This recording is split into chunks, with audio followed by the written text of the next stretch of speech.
Okay,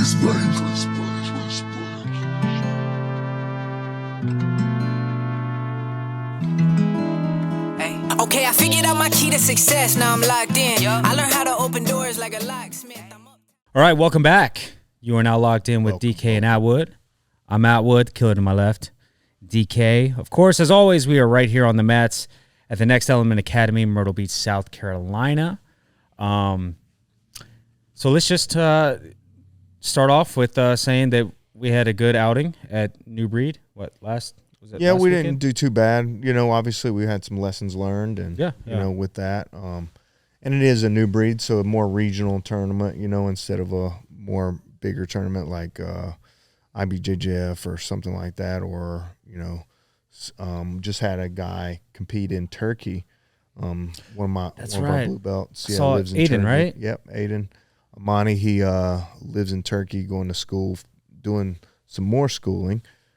He's already got his degree from Coastal, and wrestled at Sockasty, wrestled at Kokersum, came here and started doing jiu-jitsu as a white belt, and then, you know, won Pan Ams as a white belt, and now as a blue belt. He moved shortly after becoming a blue belt, you know, to Turkey, and has been going to school up there, and he competed at in the AJP Tour, Turkey over there, which is, you know, you face a lot of good wrestlers over there because, you know, Turkey's really good at wrestling, you know, and all those kind of Middle East type places, you know, have really good wrestling. And so he competed against some Russian dudes in Nogi, and he won double gold in the gi and Nogi. Sweet. So really helped him, really looks good for him, and looks good for us as well. So, you know, but you know, New Breeds are really good for, you know, newer people that are trying to, you know, get into competition or try to see if they want to do it. Test the waters. Test the waters, yeah. So, yeah, that was this past weekend in Charleston. Yeah, it wasn't too bad. Is it true? I think I heard somebody say one time about Aiden that, like, at one point in time he was ranked in the world, like, as a white belt. He was the number one pound-for-pound guy in the world as a white belt. That's pretty sick. Yep. It's just odd. It's crazy, right? Yeah. Like, out of all the white belts in the world, you're the pound-for-pound number one guy in the world. I mean, that's cool, man. Like, I mean, anytime, I haven't really rolled with him a whole lot. Of course, he smashes. He's tough, man. Like, I mean, but it's still cool to know, like, man, I rolled. Even though it was as a white belt, who cares? Like, you're still in the world. You know, it still says a lot. Of the world, Craig. People don't know that reference. Yeah. Top flight security of the world, Craig. He's like, we ain't, what did he say? Oh, man. He's like, something, we ain't this, we ain't that, we ain't none of that. And he goes, we something like that. Like, no, we nothing like that. Yeah. So that's Friday reference, next Friday reference. If you know, you know. Yeah. We might have just showed our age there a little bit. Man, I watched Next Friday over and the regular Friday over and over and over because I was when I was in the military. Oh yeah. When I first joined, I was stationed in New Mexico, and I remember I got to my room, you know, and I was just like, there's nothing in here, you know, like, I mean, I had nothing, you know, I just, and so I went. I didn't have a car or anything. I walked to what was called the BX, or the Army calls it PX, which is the base exchange, right? Okay. So I go there, and, you know, I'll buy me a PlayStation because I had some money. Like, damn, you can get PlayStation there, yeah, man. So I got me a PlayStation because they at the time they just started playing DVDs on the PlayStation. Oh, I think with it was Blu-ray. the PS2. Right. It wasn't Blu-ray. No? No, I think it was PS2. Oh, okay. PS3, something like that. Gotcha. You could when they started being able to play the DVDs on it, not the Blu-ray yet. Okay. So Blu-ray wasn't even out yet. Man, what year was this? I was 19 years old, dude. So it was like 2003. Damn, I was 13. Yeah, 2003. Or maybe it was like 2002, 2003 time frame. Anyways, went to the BX, bought me a PlayStation, bought me a little tube TV, a little 19-incher tube TV because they didn't have flat screens then. Right. And I bought Friday or Friday After Next, and I bought a Need for Speed like racing game. I was really into racing, and I would watch that, and then until I got some more money, and I went and bought me some more DVDs. Like Van Wilder was a really big one. Okay. And I watched. Anyways, man, a long story there, but No, it's I would watch Friday over and over and over. So a lot of times I'll be teaching in my classes, and I'll come up. I'll say you hit a lot of movie references. A lot of movie references, Yeah. man, because I didn't have cable in my room. I didn't have nothing. So That's all you had. That's was all the, I had. the PlayStation. So I'd just watch Van Wilder over and over and over. National Lampoon's Van Wilder. That was one of Ryan Reynolds' first movies. Great movie. Great movie. Killer movie. I don't know if that dude's ever had like a bad movie. Some would say the Green Lantern thing was horrible, but I think any movie that Ryan Reynolds is in is pretty. Yeah, he's pretty funny. good. He's just funny dude all the way around. Yeah. So that's why I quote a lot of movie references. Man, it's like I do the same thing. Like my girlfriend, crazy. I think she gets annoyed a lot of the times because I'm hitting her with like Jim Carrey over and over and over. Dude, a lot of times it's the same shit. Megan's never seen like. I think she finally she saw the original Dumb and Dumber. Wow. Finally. I don't think we had to watch Rocky. She had never seen Rocky. Okay. I showed her Rocky. She hasn't seen 2, 3, or 4, I don't think, for Rockies. Probably, and she's seen the Creeds though. Oh no. Yeah, that's like she's watching seen the the new Creed. Star Wars Yeah. before the old. Yeah. But I mean, at least she's seen them now. She's seen none of the Star Wars either. What? Dude, Megan hasn't seen hardly anything that's like high level. Right. Like, I mean, classics, if you will. Yeah. Dang, Megan. Yeah, it's wild. Anyways, man, we just went down a rabbit Yeah, hole. we did. With movies. So let's talk about going back to competing. A lot of people, including myself, once they've kind of dipped into the jiu-jitsu world for a little while, they start wanting to compete a little bit, right? Because ultimately it's a way to kind of test yourself against people from other schools that you don't roll with every day. Yeah. Level of importance for competing in order like to grow in any martial arts, really. Like, yeah, it is. Like, I mean, if you compete in jiu-jitsu, you can compete in boxing, kickboxing, wrestling, mixed martial arts, there's so many different things. And, this question was asked to me by a student of mine that was like, hey, like, is competition necessary for growth? And I was like,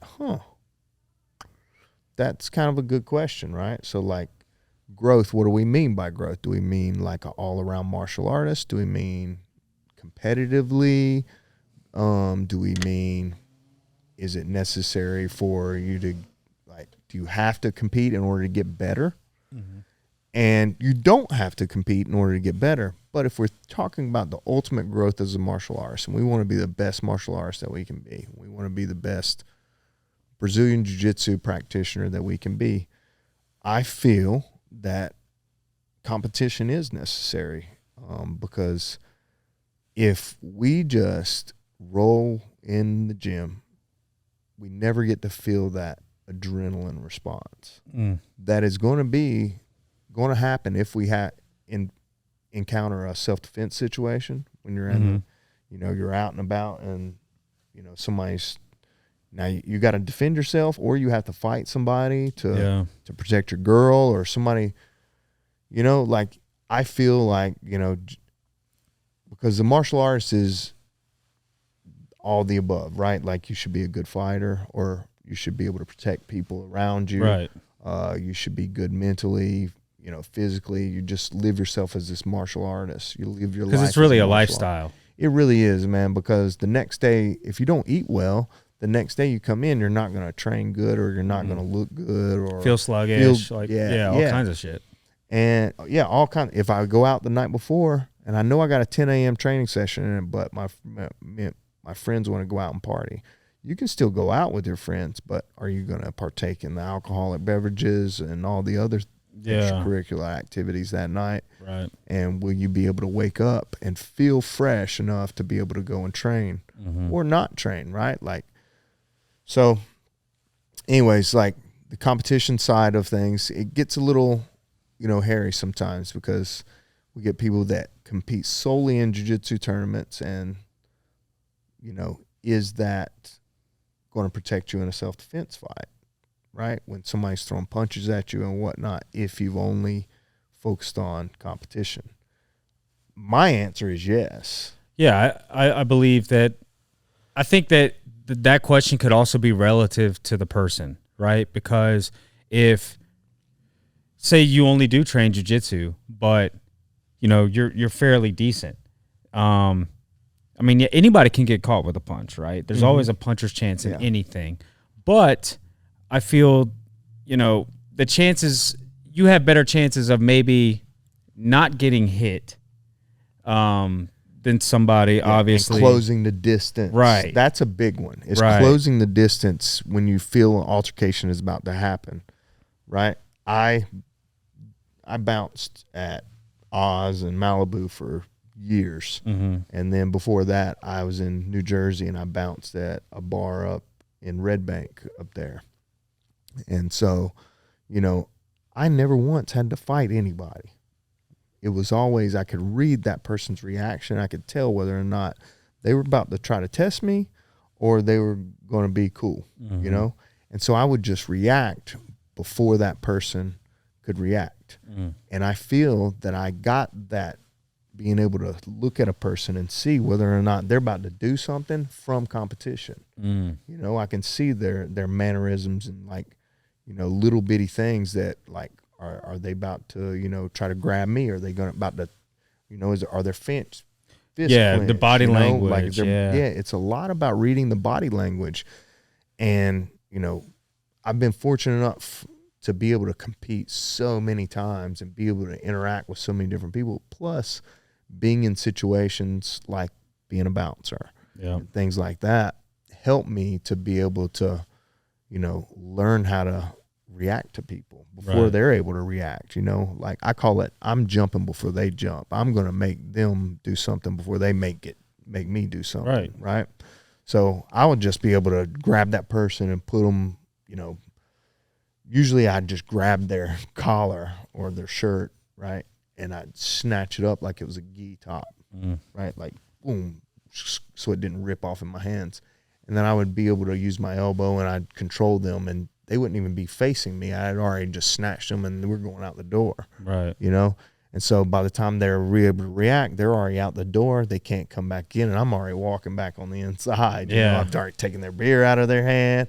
And stuff. Or even you're already in a position to where they couldn't hit you if they tried. Right, or I can just trip them, take them down, and I don't have to punch them. It doesn't have to be this big grappling situation, I already know in my head what I'm going to do and the things, if a person isn't trained, right, but, I mean, let's say all I do is compete in jiu-jitsu like we were talking about. If I score, let's say if it's just points, right, no submissions, right, because if I break the guy's arm, now it's like a lawsuit, right? Or if I choke him unconscious, let's say he dies, or if I choke him unconscious and I just let him go and his head smacks on the concrete, right, and he ends up getting brain damage or something like that, right? So all these things can happen, and we, as a martial artist, you have to know these things before have to be aware. You react. Yep. And so I feel that, I forgot where I was going with this, but, just knowing how to control the situation before it gets out of hand is going to save you with leaps and bounds. Back to the competition thing. So let's say I'm in an altercation. Well, if I'm running it as points in my head, right? Like I get a takedown on top and I'm on top of this person and I've scored 2 points, I'm on top of the person that's trying to beat me up. Right. Can't do a whole lot of damage from the back. There's not a whole lot of damage they can do from the back, especially if they don't know jiu-jitsu. Yeah. If they don't know jiu-jitsu, you're pretty much in full mount and you're just pinning their arms down and looking at them, spitting in their face. And that's like the ultimate, like disrespect, right? Yeah. Like they're just letting it slowly fall, and they're like trying to move out of the way. Anyways, or let's say, that person knocks me and now I'm on my back. Well, if I'm in a jiu-jitsu situation, like I can't let that person just come on top of me and, but I can sweep them and come on top, right? Yeah. So I'm trying to score points on them as well, but I'm also trying to control the situation as much as I possibly can. Right. Now, am I going out into a self-defense situation of somebody like keeping track of the points in my head? Absolutely not. But if I know and my reaction times are getting on top, staying on top, getting around that person's leg and getting into full mount and controlling their arms so they can't punch me or hit me or stab me or do different things, keeping my head on a swivel so I can see if anybody else is, any of his friends are coming around to try to punch me, kick me, stab me, hit me with anything, so, I feel like, competition brings you into that realm of where adrenaline response just shoots through the roof and we have to react. And so I think competition builds that reaction with the adrenaline and everything so high. Yeah. Right? In a safe manner. Yeah. If we go out and we just try to fight somebody on the street, hey man, I'm trying to test out my skills really quick. Try to throw a punch at me. Yeah. And the guy's gonna, what? Like, yeah, man, just come on, just try to, and then you take them down and just beat them up really quick, and they're like, dude, what was that about? Oh, Charlie Z. Yeah, a little Charlie Z. Now, obviously, there's probably positions in jiu-jitsu that you might not want to pull, I guess, in a street fight, like a deep half guard or something. Absolutely like not. You're right. Now, there's going to be things like that, of course, but and I think that a lot of people that may be watching, or some people that may be watching, might have had that thought. That's the reason why I brought it up. Yeah. Or guard pulling, right? Like when somebody's on top of you and trying to stomp you in the face or kick you in the nuts, or stab you or hit you with a bat or different things like that. Like, obviously, I'm not going to pull guard. I'm going to try to close the distance, get as close to you as possible so you can't hit me, take you to the ground, be as close to you as possible, steal and control your limbs, meaning mainly your arms, because your feet, you can't grab a knife or shoot a gun with your hands, feet. I mean, you need your hands. So if I'm controlling the arms and I'm controlling the hands and I know where everything is, my next thing is like, now I need to, all right, what's going on around me? What's the situation around me? So being in competition, a lot of times that focus goes from knowing what's going on around us. Right. Now we're in this tunnel vision. A lot of times when this happens, the parasympathetic nervous. Gee, that is a big word. What does that even parasympathetic mean? nervous system starts to shut down. Small digit manipulation, right? Being able to use my hands and fingers, right? So being able to shoot a weapon precisely on target at that particular time, that starts to go out the window. Being able to hear, being able to speak, being able to see, that's where tunnel vision starts focusing in, right? There's times where I ask my competitors when they're on the mat, I said, hey, did you hear anything I said? I mean, I'm yelling at you. They're like, no. So they don't even know that anybody is telling them instructions. Right. Or I'm like, you don't listen, man. Like, and it was like, I can't even hear you. And that probably comes with like the more you do it, the more aware you'll become. The more comfortable you get being uncomfortable. Right? Yeah. It's uncomfortable in a competition. It's uncomfortable when somebody's trying to kick your ass too. True. It's uncomfortable when you got somebody who's like, you cut them off in traffic or something, and they jump out of their car and they're trying to, fight you in outside of your car, and you're like trying to, whoa, man, my bad, dude. Like, but they're already trying to jump before you, and then they're trying to be this alpha, and they have no clue that you could just take them down and just maul them. Yeah. Right. So we have to. These are all things that a lot of people don't think about, but like me as a jiu-jitsu practitioner, or you as a jiu-jitsu practitioner, and still a white belt, you can go over to the Walmart that we have next door that probably has hundreds of people in it right now, and beat every single person there. I would hope that would be true. Yeah. I mean, it's crazy. And we've had It's that discussion too. astronomical. Just knowing Yeah. the basics in jiu-jitsu. Just knowing the puts you basics. so far ahead of Light years ahead of people. Right. And I know Joe Rogan preaches it. So when, like, eventually everybody's going to be doing jiu-jitsu one day, you know, like basketball, like people you're knowing gonna how to see shoot all street fights are gonna start with people just getting down and like, you know, get everybody's in over. their stance, you know what I'm saying? And hold on, let me go grab my gi. Is this going to be a gi match or no gi match? Do I got time to take my fingers, bro? You know, so I don't know who Joe Rogan was doing the podcast with, but I remember one time maybe it was Neil deGrasse or something like that. The guy asked like, but how practical is jiu-jitsu? He's like, well, it wasn't Neil deGrasse, Who but was I know it? you're talking about. it's like, well, But if we it got in a was- street fight, I would kill you. I would kill you. And the dude, the face he made, like, and Joe's just got like the sinister smile on his face. But dude, it's so true. And even like, you know, in a street fight, somebody trains, you know, boxing or Muay Thai or something like that. I think a lot of times those people who train that might have some experience with grappling too. But you know, my point is they could have training too. But jiu-jitsu would you're still in the fight. I mean, So this has happened to me before. okay. So Story time. I was in a street fight altercation when I was a purple belt. A lot of my friends in Columbia and Sumter areas, they know this. They were there. Some of them were there. It was I was out in downtown Columbia. I had fought in Bellator, I think, one time, maybe twice. I can't remember. But I went to we went out, and when I was in town, and we went to a place called Uncle Fester's or something like that, which is in like Columbia. It's like that is just par for the course for that area. some type of bar for like kids down. You know, I can't remember how old I was. I think it was in my late 20s. But anyways, next thing you know, they're like, "Yo, we got DK we got DK from Bellator here. We're gonna," and it's like all the eyes are on me now, you know. And next thing you know, man, and it was a small bar, dude, and it was not like this big giant club or anything like that. Right. It was a small place, and it's just like people started coming out of the woodwork trying to test my gangster. Yep. You know, and I was a little inebriated then, and I wasn't the martial artist I am now. Right. Then, so I was like, I am my father's son. I am my father's son.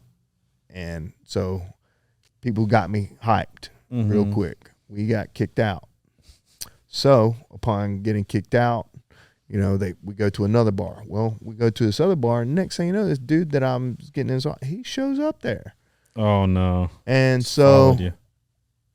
we go down the road and we handle business. And so this dude was a state champ wrestler. It's purple belt in jiu-jitsu. Okay.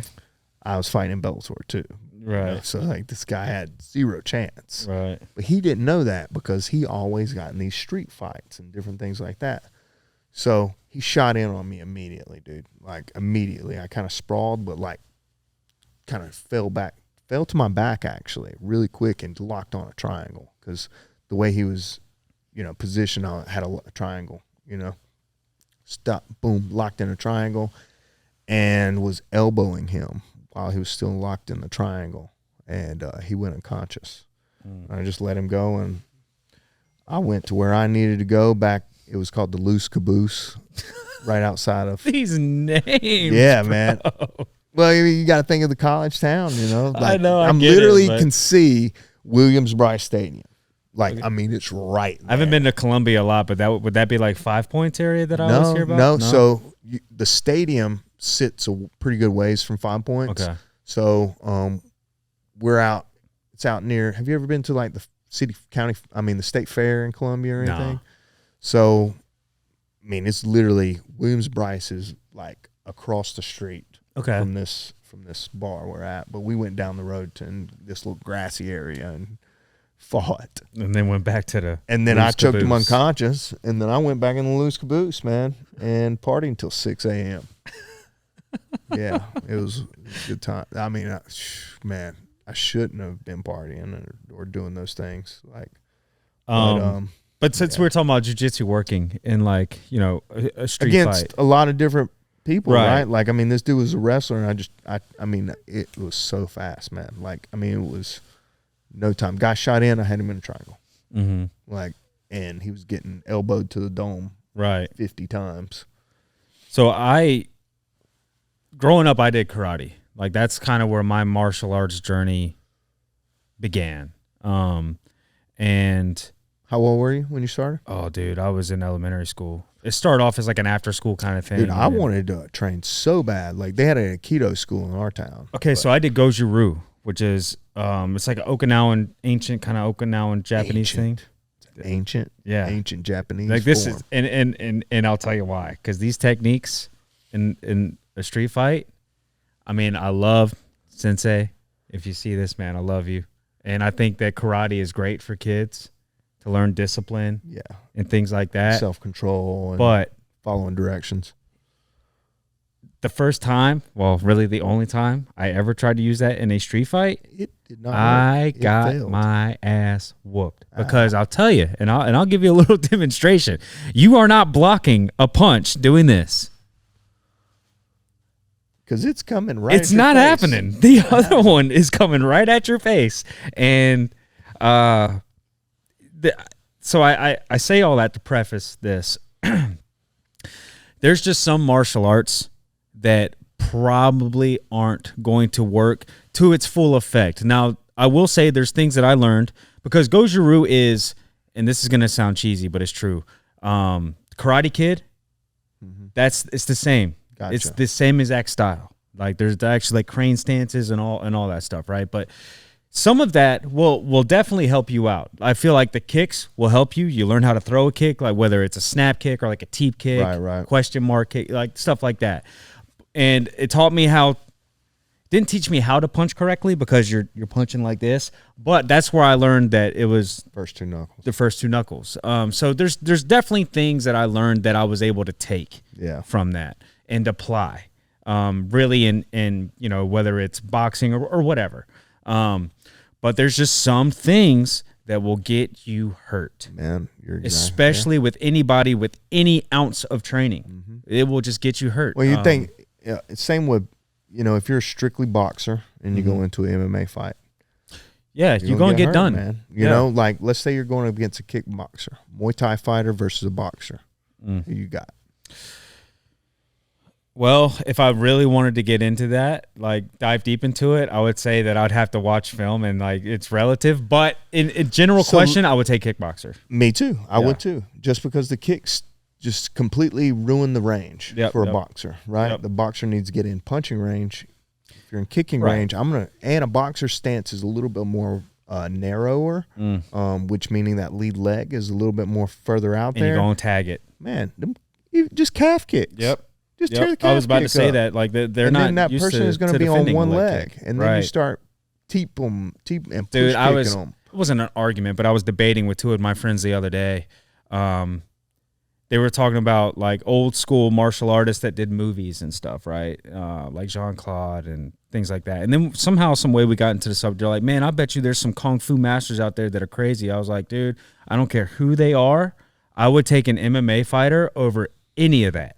Any of it. And they were like, I don't know, man, those Kung Fu. I was like, dude. Did you Google, just watch some of those videos where this Kung Fu guy comes into a MMA gym. That happened with Dominic Cruz. And he just works them, man. Yeah, it's bad. Now, I will say was a long time sometimes ago. they can take a punch, but they're going to take many punches, you know. Ding, ding, ding. And then they're like looking at the sky when they're trying to like, what's going on? And they're like, oh, I'm fighting this person over here. Yeah.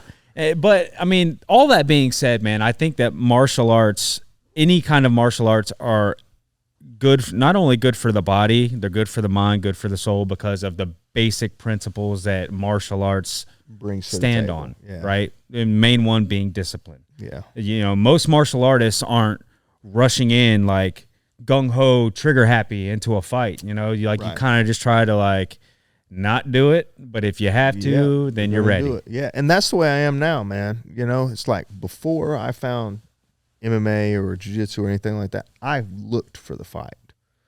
I went out Like I swear to you, man, I would literally, I'd think to myself before I went out, this is how hard-headed I was. And I'd be like, man, I'm going to get into a fight tonight. I would be like, yeah. And I don't know why I would do that. You know, I thought that, you know, fighting in a bar or a club made you look cool, or you were the man, or, you know, if you can. Usually what happens, you throw a couple, and it's like just so much commotion going on. You can't really even fight. You end up wrestling around. Yep, and then it ends up falling around, turning into a brawl. Yeah, because neither one of you are trained fighters. You know what I'm saying? Yep. Like, the most training I ever had was like hitting a heavy bag and going over. When I was a teenager, I went over to the YMCA in Kings Mountain, North Carolina, and there was this a friend of my cousin's was a world champ kickboxer. I think, you know, like I remember him having a world champ. Remember the old button up, like the button up jackets in the 80s? Man, they were like sheen colored, almost kind of like satin colored. Okay, almost. Yeah. Are you talking about like the Mandarin collar ones? No, they just button up, like snap together, and you had pockets, kind of like a baseball jacket, warm-up jacket or whatever. Yeah. Well, this guy had one of those, and it had on the back, world champion kickboxer. World champion kickboxer, or world champion. And it had like a logo underneath that. And I went over to the Y and, you know, got to spar him. And I remember I was like hitting him a lot. And I'm like, man, you know, but the guy, now that I think about it, the guy was just letting me hit him. I'm a freaking 16-year-old kid. Yeah. You know, and he's just like, you know, and I do this to guys now. He's like, here, boom, boom, and I'm hitting him in the top of the head, the hardest part of your body. Right. So it's just going to break my hand, you know, anyways. So I'm just like, ding, ding. And I'm like, man, I'm really getting the best of him. Yeah, really, the whole time he's just like, man, what do I look like knocking out a 16-year-old guy, you know? Yeah. But he's dead now. I think he committed suicide, and that might be like CTE thing. Oh, man, well, that just took a dark turn. Yeah, right? Maybe he got CTE from me punching him in the head so much. Don't say that. You know, so Jordan Penny, obviously you know who he is. If you guys don't know who he is, he didn't make the song for us, but we used his song Locked In for our intro. Really good friend of mine, good friend of Derek's, and I mean, you guys are like family now. But I saw him this weekend. Did you? Yeah, sure did. Oh, thanks, Jordan. When you're watching this, you know, every single time you're in town. Charleston. Oh, he was in Charleston. Okay, I'll let that slide. But I remember an instance, and he could vouch for this. This was back when I think it's El Cerro now in Myrtle Beach, but it used to be Mykonos. Yep. And this was back the Greek spot. Right. Yep. It was my early 20s. It was me, Jordan, another Jordan, there was a friend of ours, and Jonathan. And we went up there, and we were meeting like Jacqueline and her friends or whatever. And we go in there, and I guess some frat had rented it out. And we're just walking. And this dude like gets in front of me, and I was like, all right, so I try to go around him, and then he steps over in front of me again. Some loser, he was balding already, and probably in his early 20s, college kid, had on a blazer and shit, and he's just kind of like looking at us and starts staring us down, right? And so I was like, what's your problem? And so we start going back and forth, and he's like, do you know who I am? And then Jordan comes out of nowhere, he goes, bitch, do you know who I am? And just wham, just socked him, dude. Jesus.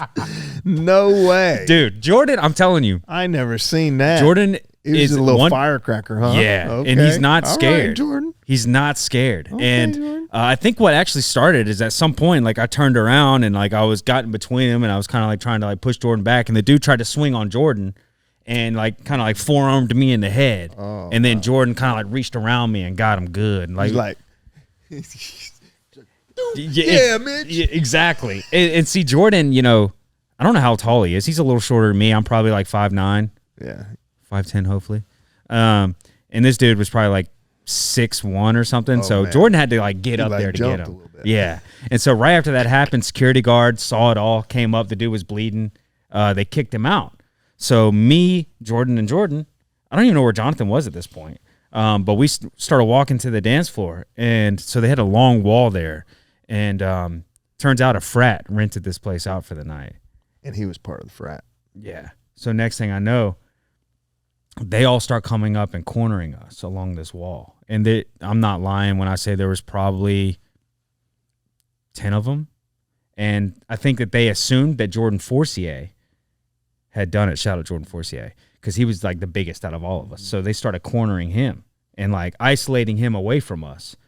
And so little Jordan Penny like sneaks up underneath them, comes up in the middle, and just starts pushing them all back, dude, and like ready to go. And so like a kid in the store where he comes underneath the grocery dude, the clothing rack comes up. Yeah. And so I think I was probably the only one that had done any kind of martial arts. So my instincts in that started kicking in. Like stance. Well, no. I had already learned my lesson by that point. But I started like surveilling everything. It's like, okay, our odds aren't good, but let's just start hitting people. But I was like, but if this goes down, I'm going after this dude first, then I'm going after him, just trying to kind of like plan it all out in my head. It never resorted to a brawl, but I remember little Jordan Penny, man, was just going around the circle, just like shoving him. Come on, bitch. Come on. Like pushing him. And like in my head, I was like, I don't know if I can match that intensity right now. So Jordan Penny also, man, little thing about Jordan is he trained with me, got his blue belt. Fastest I've ever promoted anybody to blue belt was Jordan. Went 3-0 amateur MMA. Right. I think all finishes. Triangles, right? I think he got a guillotine once, but I can't remember exactly how he finished all his matches. But just got one night we were fighting. He was fighting in Tennessee, and 3 opponents backed out within less than 24 hours. He had 3 different opponents in less than 24 hours, man. Wow. Yeah, the guy he weighed in to fight, that he was supposed to fight, was a replacement for the guy that had backed out just shortly after that, and they got somebody to come to weigh-ins. Weighed in with that guy. That guy goes on later on and ends up bowing out, says, no, he's not going to fight. Dang. And so, he got somebody to show up the day of, and he ended up beating that guy pretty quick, but Jordan's legit, man. I wish he wouldn't have stopped training. Yeah.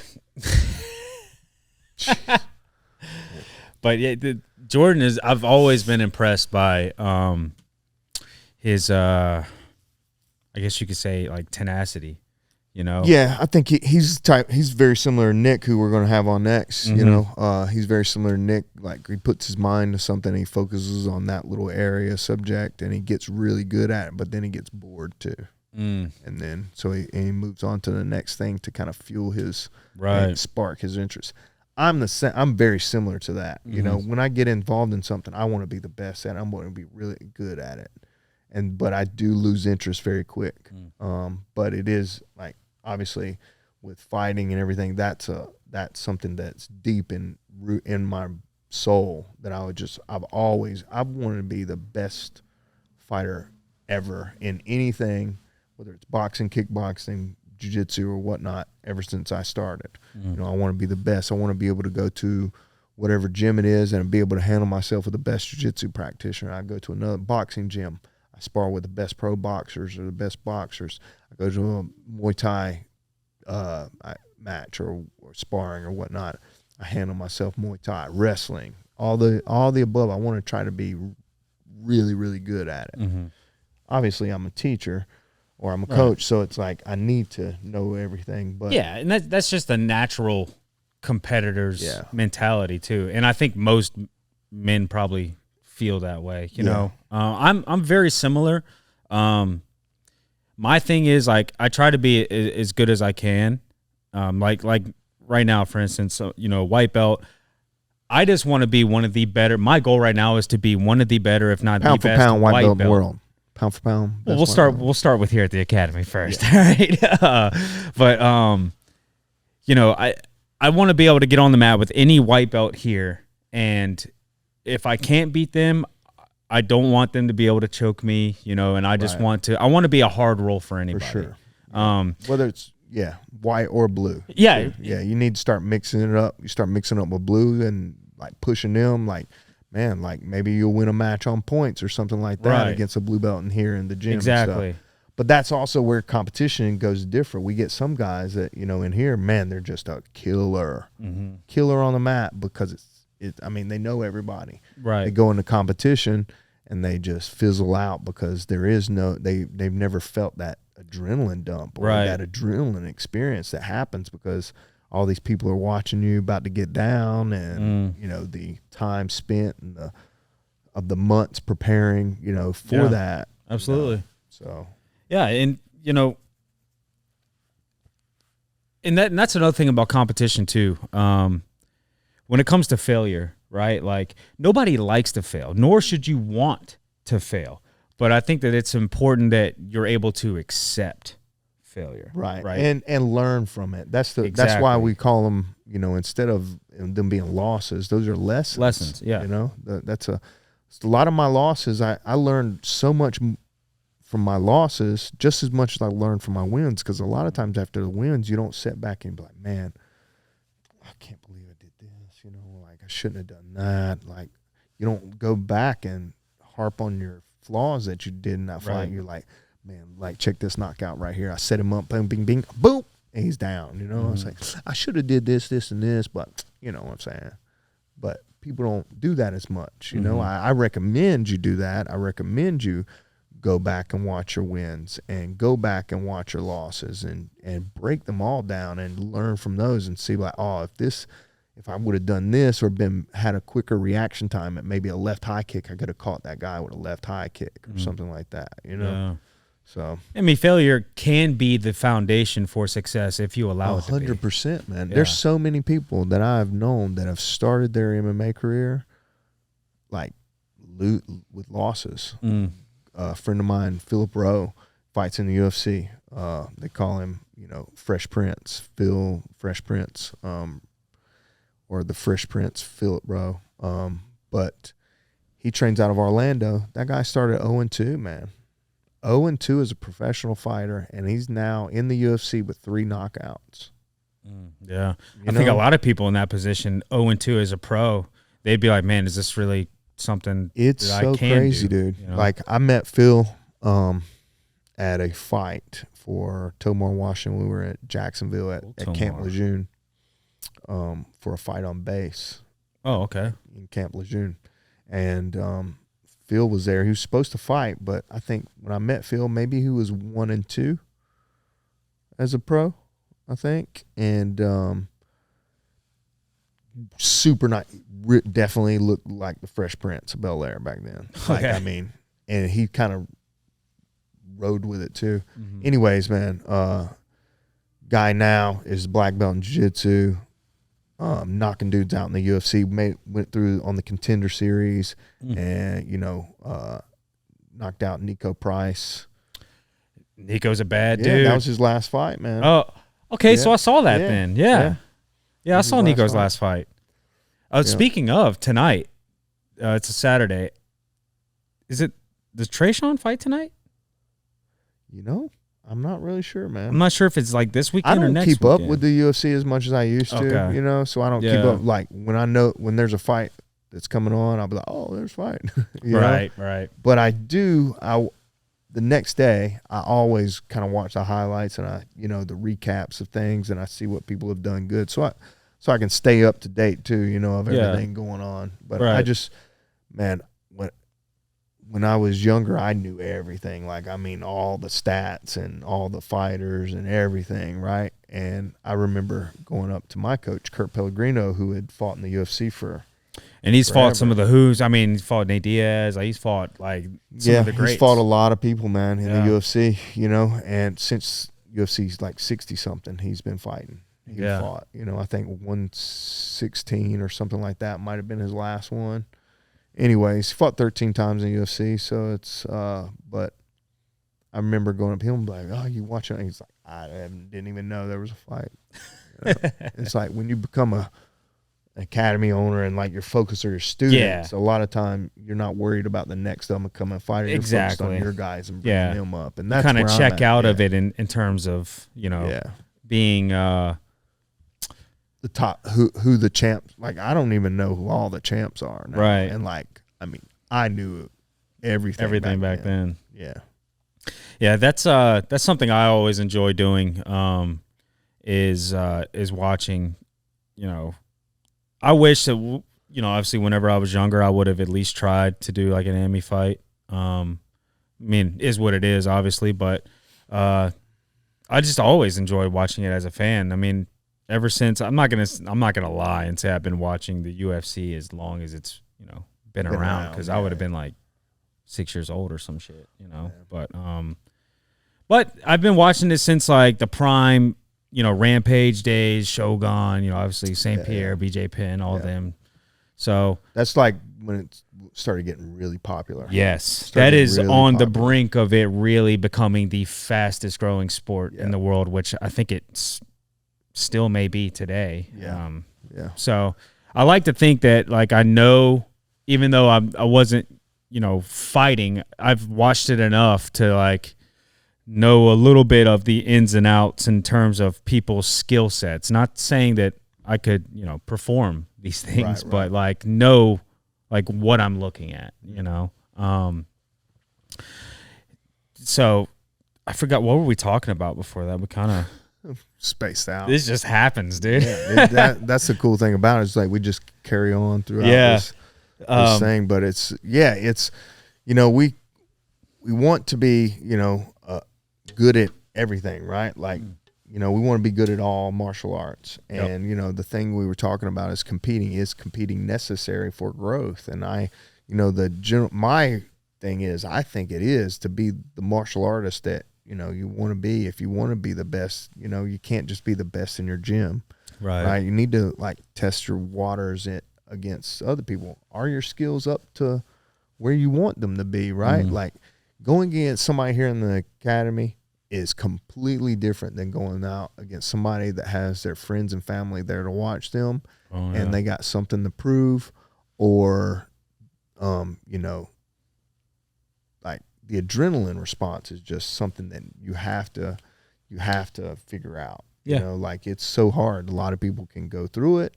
A lot of people don't like it. Like it makes your stomach hurt, it makes you feel like you're anxious, you're stressed, like you don't want to be there. Like, when I was fighting, man, it's the worst feeling in the world. It's the worst feeling in the world when you're back there and you're just like, God, I just want this to be over. And that's the last thing you want to say is, I just want this to be over. Like, you got to embrace that and be like, all right, this is going to be a war. I'm here. We're going to do this. It might last all 3 rounds, or it might go the full distance, or it might not. I just know it's going to be tough, and I'm going to bring my A game. Like that's something that I used to have talks with myself in the back. Like, dang, man, I just like, oh, this sucks. But it's like, you're here. You're not gonna just leave. Yeah. Too late for that. Too late for that, player. Like, you're not just going. You can't. You're gonna, unless something so dramatic happens to where the whole event stops, you're more than likely going to fight. Yep. And it's tough. It's very hard to deal with stuff like that. But, being a martial artist, you got to deal with the ups and downs of life. Exactly. And that's another thing too. Martial arts doesn't just translate into fighting or protecting yourself. Like that mind state carries over and spills over into all aspects of your life. How you treat people, how they treat you, how you carry yourself, that's why I said earlier, I think karate is great for kids. Great. Now, obviously, jiu-jitsu just as good, boxing, all these things. Any kind of martial arts is good for kids. Yeah. Or, sports too, especially if they have a good person that's coaching them. Right. And they care about the kids, and they care about their growth. They care about their learning. They care about what's going on at home. They care about their feelings and all these things, man. Like, it's good for kids and it's good for youth. It's good for, even adults need that, man. Absolutely. There's so many adults that need somebody in their life to kind of help them, push them a little bit and carry on. There's a lot of men out there and women that are alone. But, having a community like this, a little tribe, like what we like to call it, helps you grow and build and get stronger, both mentally and physically. Right. Yeah. And when you're here and you're on the mat with your, training partners and your friends, you get to know these people, and you get to, and this kind of will play back into what we were just talking about too, with competing, right? Like, you get to know people's game in here too. Yeah. Like, I know that if I go out there and I'm rolling with, let's just say Rob, he's a big dude, right?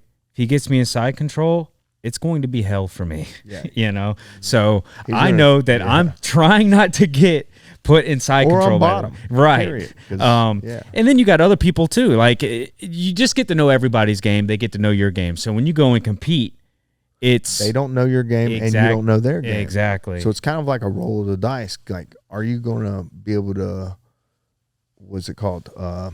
Adapt and use your game before them? Or are they going to be able to counter and get started and be ahead of you? You know what I'm saying? Or have you backpedaling like, oh man, I got to make all these adjustments, and you're thinking and thinking and thinking.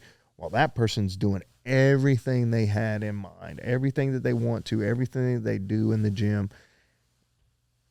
and it's like clockwork, right? Like, it's like a watchmaker.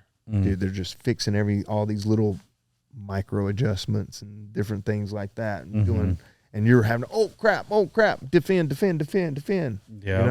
And so if we never face those things, sometimes, man, it can be a hindrance to our growth in martial arts, so I just think that, competing definitely helps a lot, whether it's boxing, kickboxing, jiu-jitsu, whatever, what have you, it's going to help you grow all the way around. So when it comes to competing, like, how long would you say you think would be the best amount of time to spend training before competing? Oh, okay. Definitely several months, definitely several months, as far as like focus on competition base, right? Like a month, 2 months, is perfect. Any longer than that, then we're just, it's kind of like, now it's a burden, right? Like, you got to go train, man. And, you're like, I've done 12-week fight camp before.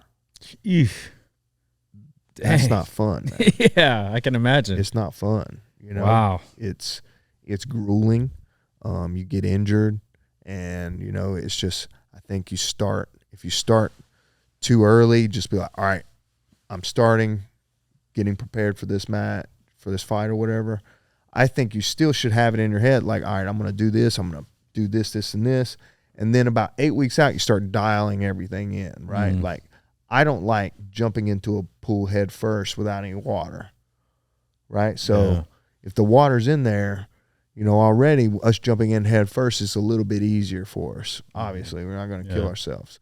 So, but what I'm trying to say is, like, I like to ease into my fight camp. So at the 12-week mark, instead of me going balls to wall starting at 12 weeks, I'm going to start easing into there.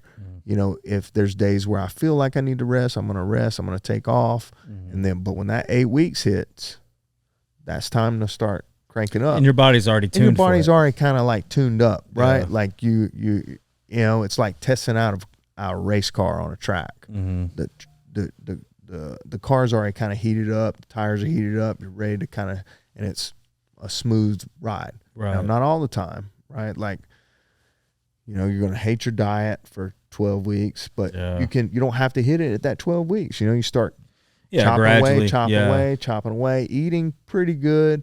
If I would stop drinking alcohol the moment I found out I had a fight.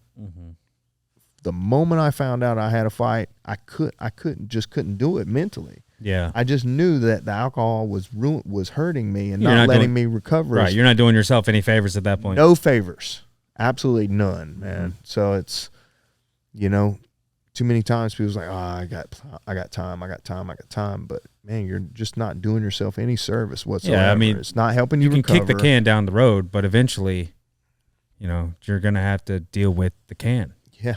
Yeah. So it's, just prolonging something and procrastinating on it. It's never going to I feel like, I feel like if you don't do that, let's say at the 12-week mark, and then you 8 weeks, you jump in head first to a fight camp, balls to the wall, you're going to get injured. Things are going to happen. You're going to have all these little instances, that happen. Whereas if you start slowly cranking the heat up, just taper, slowly cranking the heat up, by the time our fight comes, the heat's all the way up.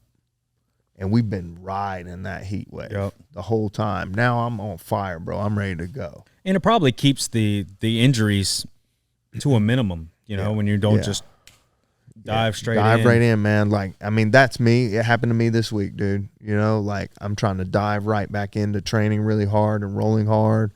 Wednesday. With the shoulder? Yeah. And Wednesday I rolled hard and did something to my knee. So we're trying to figure that out now. And so it's like, and now I'm out of commission for a little bit. Right. I started working out that morning, and then after that morning workout, I went and I rolled, so it's wild, man. But so I'm also over 40 now. Just fresh over 40. So before we wrap up, like what's some advice that you would give to somebody who's just starting jiu-jitsu maybe, and really, I guess any kind of martial arts, and they're going through the growing pains, I guess, in the beginning, right? Like they're sore every day, which, by the way, I don't know if there's been one day since I started jiu-jitsu where something isn't sore. So that's probably normal. Yeah. But like, what is some advice that you would give them in terms of like where their head should be, the right mind state to not get sidetracked, So this has happened numerous times. It's the valleys, right? You got the peaks and valleys of training. It's never going to be, just like in life, success is up here. It's never the straight line that gradually goes up, and it gets, yes, it gets harder, but you're just gradually going, right? Mm-hmm. It's boom. And then it's a steep climb up, and then it's a big plummet back down, right? Yep. Instead of little peaks and valleys, right? Like we've got the little lows and then we're back up. Man, we shoot back up off of the flaws, right? Mm-hmm. Like there's going to be a week where you come in and you're just getting murdered, right? Yeah. Murdered. The next week, you might be murdering everybody because you just learned from that week, and you don't want you to get murdered again this week. So the intensity's a little bit higher too, right? So you're pushing yourself a little bit higher, which is taking you to this next peak. But then you get tired and you want to you want to chill out for another week. You're going to plummet back down, right? So it's highs and lows. I just think, stick with it. And eventually, after you're done, you're going to look back, and the average growth span is going to be that gradual line, right? Like the average is going to be a perfect straight line on the way up. Right. But in between, it's going to be all these different things. It's like if you take a line and you connect all the peaks, then you're going to see a trend and going up. Yeah. Of course, there will be dips along the way, or sometimes you might even plateau a little bit. I know I've messaged you about that before. Like, hey man, like as of right now, I don't really feel like I'm getting any better. So I remember I messaged you and I asked you like, is there some sort of tip or trick you could give me? And you're like, yeah, see you tomorrow. Just keep showing up. Yeah. And like there's like me, man. It's like there's times where I don't feel like I'm growing, and I feel like, oh man, these people are smashing my half guard. Like my half guard's no good anymore. Like what is going on? And then I'm like, oh, I'm good. What was I thinking? False alarm. What was I thinking? I still got it. Right. It happens, man. And the thing about it is just we can't get in our own head and our own mind space, and that happens. If we're not eating right and we're doing things to make our body feel bad too. Of course, our depression's going to feel bad, our anxiety, stress, all those things are going to drive us down even further than we already are. So, but if we put more good fuel in our body and we take care of our body, our mind, we do the breath work that I talk about all the time. We do ice baths and we recover and we heal ourselves. Man, it's going to make the training sessions a whole lot more enjoyable, and you're going to want to go train because your body feels good. You're going to feel motivated to go train because you want to keep, you're like, dang, I'm getting two abs in.